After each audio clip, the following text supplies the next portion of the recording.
এই দেশকে সুন্দর করতে হবে। এই পাগলদের জায়গা বাংলা জমিনে দেওয়া যাবে না, মুসলমানদের যাবে না। আপনারা জানেন ইসলামী আন্দোলন বাংলাদেশ প্রতিষ্ঠিত হয়েছে 1987 সাল। অদ্যাবধি পর্যন্ত আমাদের দলীয় কোনো মার্কা নিয়ে কোনো এমপি কিন্তু সংসদে যায় নাই। এর অর্থ আমরা খুব দুর্বল তা নয়, কারণ আমরা এই খুনিদের, চাঁদাবাজদের এবং বাংলাদেশের টাকা পাচারকারীদের কখনোই ক্ষমতা যাওয়ার সিঁড়ি হিসাবে ইসলামী আন্দোলন বাংলাদেশ ব্যবহৃত হয় না।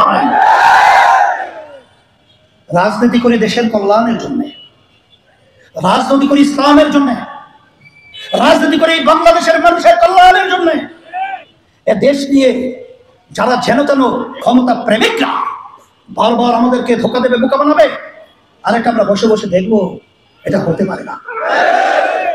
এর পরিবর্তন করতে হবে, আর এর পরিবর্তন একটাই নীতি আদর্শ, তার নাম হলো ইসলাম। এই জন্য আমরা ভাইদেরকে বলবো, আমরা আওয়ামী লীগের শাসন দেখেছি, বিএনপির শাসন দেখেছি, জাতীয় পার্টির শাসন দেখেছি, কিন্তু ইসলামী নীতি আদর্শের শাসন দেখি নাই।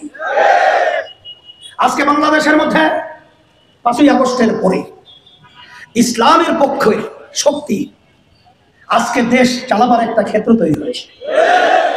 আলহামদুলিল্লাহ, ইতিমধ্যে আপনারা দেখেছেন যে ইসলামী দলগুলো আমরা সবাই একাকার হয়ে আলহামদুলিল্লাহ নির্বাচনে একটা বাক্স আমরা পাঠাতে পারি, এই কার্যক্রম চলছে।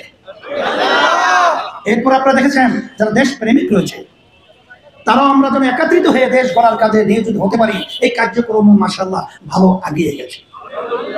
কিন্তু এটা দেখে সামনে জাতের প্লেটে খানা পাড়া মানে প্রস্তুত, এটা সরে যাবে, এটা কি সহ্য করতে পারে? এর জন্য পাগল পাড়া হয়ে গেছে। এখন এই পাগল পাড়া ওরা যতটুকু আছে ফুল পাগল বানাতে হবে, কারণ এই দেশকে সুন্দর করতে হবে। এই পাগলদের জায়গা বাংলা জমিনে দেওয়া যাবে না, মুসলমানদের যাবে না। আমি সকলকে আহ্বান জানাবো, দুনিয়াতে শান্তি, আখেরাতে মুক্তি, একমাত্র তার নীতি আদর্শের নাম হলো ইসলাম।